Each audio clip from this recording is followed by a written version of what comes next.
have a vision of Viksit Bharat 2047.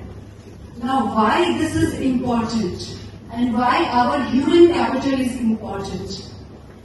As we are the youngest country in the whole world, the countries who are the top, in terms of GDP are aging, and Japan is aging 50, who is our nearest, competitor. The case with Germany, China, United States. For 3 decades, we have this advantage because being the youngest country, and also the 65% of the Indian population is below 35 years old. If we see the state mix, Kerala is 33 years and Bihar is 22 years. So we also start looking upon where we have the potential, because this is the true asset of our country. It's not the natural resource, it's the human capital. If you see, we are not blessed in terms of the median age, but also on various parameters, and we call it demographic dividend. And if we want to be a developed nation by 2047, we have to work on skills. So that is why the skill is so important to it, because it is not only the head count will make a difference. It will be how we will, train. Like we say in Hindi, Shikshit or Prashikshit. में क्या अंतर है? Shikshit is just like a normal book, whatever is mentioned. Prashikshit is what is actually going to work on the ground, and there we can make a lot of difference. We all are talking a lot of things about the AI and all those things. So really, it's a surprise that whatever has worked yesterday is not working today, and whatever is today is working, we never know when it will go. When that technology or skill or process will become obsolete. So we should be mentally ready that 39% of the skill set is going to be changed by 2030. 92 million jobs globally disappeared, and there is also an opportunity for the new jobs, but the skill set will be different. I think we have a lot of specialists here from the AI, and as Smita also said, Jaja also said. So there are a lot of things AI is going to replace, and these things are not going to work.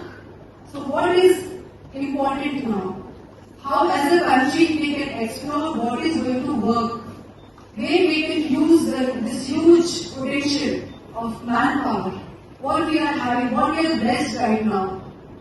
So which we can work on every day. We can work on advanced manufacturing and human-centered services which AI can never replace. AI can never replace imagination. AI can never replace all personal empathy, hospitality related services.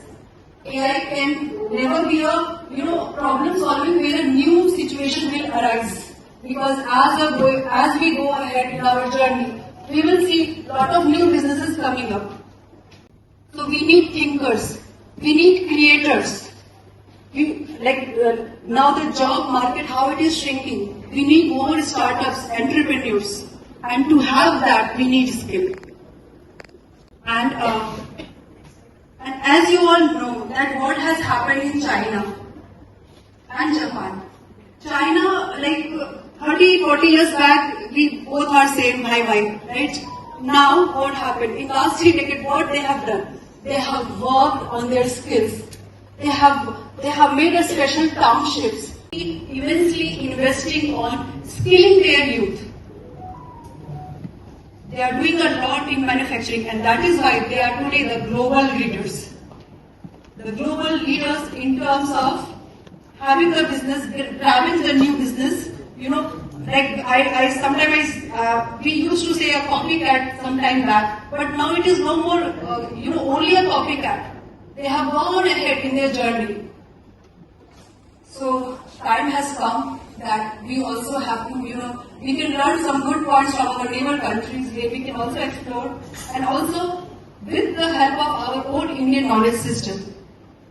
So these are because I can hear from people from all the educational institutes and colleges have come. So it is very important that only academic excellence is not going to work.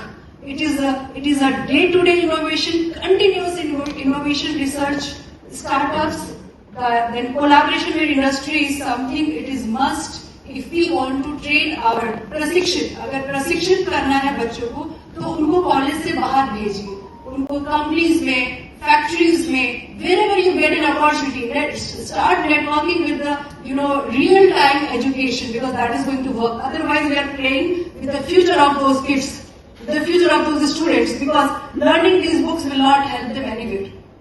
So where we are lacking as an institution, we had the profound Nalanda, Takshila in our country, where the people across the world used to come and study. They have also, traveled from this Middle East. They have traveled from China, Japan, and what they have learned a lot, and they have also taken that. That Al Jazeera, one scholar, he learned all those Aryabhat's formulas and all. There are a lot of things I don't want to debate. Travel, and that became algebra, and that has been back to us, and we have been taught in all those days until I come to know that all those lot of things happened like that. Lot of knowledge has gone traveled across so many countries. You all know about so many things which is happening.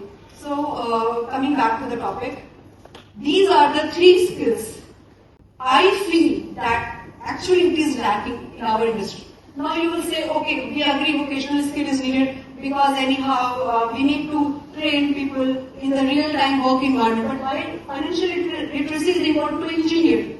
Then I would like to, because we are working very closely with Krishna, Sri Harsha ji is here. So an engineer graduate, fender in his ideas, very great. He will come with a great idea and start his startup, and then not understanding he understand maths, he understand, but not understand the business maths. How business maths is working, how the taxation of the economy is working, how all the financial compliances are working. In one notice, in one stroke of things, everything goes here and there. So financial literacy is equally important, irrespective of the stream. It is not only meant for commerce.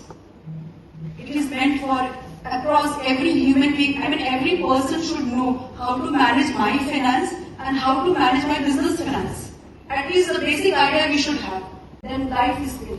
This is where I have started. And this is the basic, this is the fundamental. At least we should be able to produce good human beings in the colleges and universities and educational institutions. It is not only we are sending machines to the society. Where is the life skill? Where is the critical thinking? Where is the emotional intelligence? We are also running, we are having one company, and we employ a lot of people, from the BCom and MBA Finance and all those graduates. But we sometimes surprise that MBA Finance from so and so university, but does not, speak 2 lines. He is not able to express. If we give some, new kind of, they are not able to work with the team. So it is not only question of soft skill. It is also how we are, giving that education to the child, to the students, and why financial literacy, is needed today. You all have heard about Cafe Coffee Day. You all have heard about VG Siddharth. So when the Cafe Coffee Day came, I was so happy that what a fabulous idea he, brought way back in decades. I think 1 or 2 decades back maybe. And on a fine day, I heard that gentleman, committed suicide. Maybe because of so many reasons. One reason was financial distress. 5,000 crore debt was there in the company. So, if we don't know the college graduates who is going to the a real work environment, okay, and if you don't understand how the insurance is working, why insurance is needed, until unless he burned his hand in some financial loss.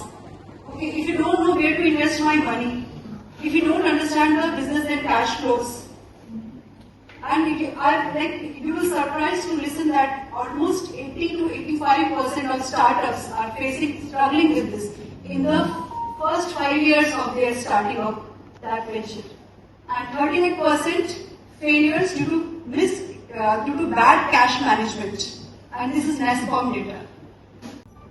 Second comes to the soft skill and why this is needed.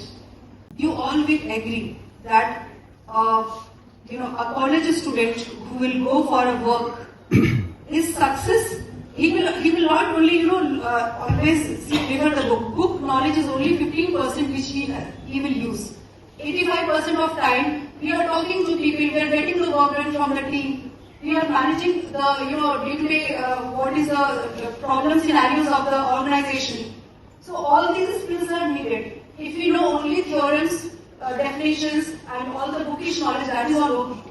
But where is the real application of that knowledge? As Raviji rightly said, like knowledge is knowledge. Knowledge is power, but power when we start using that. 89% of when I have heard it and I have seen it also in many colleges. Companies come to the college for the hiring the graduates, but then because of the poor communication skill, they fail to do. This is LinkedIn data. And this is really sad, which I was talking, that a 9-year-old, 15-year-old students, they don't know what is life. They don't know the value of life. And they are going into the suicidal mode. They are going into all the stress, depression for small penny things. I also failed in CA final. I know what is failure is, what is rejection is. But in the second attempt, I work on my strategies, I work on myself, and I got a rank. So it is not a very big deal. If I can do, anybody can do. Why, as an educational institution, or as a society, or as a parent, we fail to imbibe that thing that failure is a part of life. If we don't fail, we will not come out with our own potential. To come out with our own potential, we need to fail and then we need to work on those strategies. So failure should become a normal norm. That is how we have to, pass that advice or whatever you can do. You should sit with the students and do the brainstorm why the students are doing suicide, what is happening. And there, all the colleges, institutions, teachers, professors can play a very important role. Because we need to tell them that we have the 4 spokes of life, dharma, arth, kam, moksha. It is not only the exams will make a difference.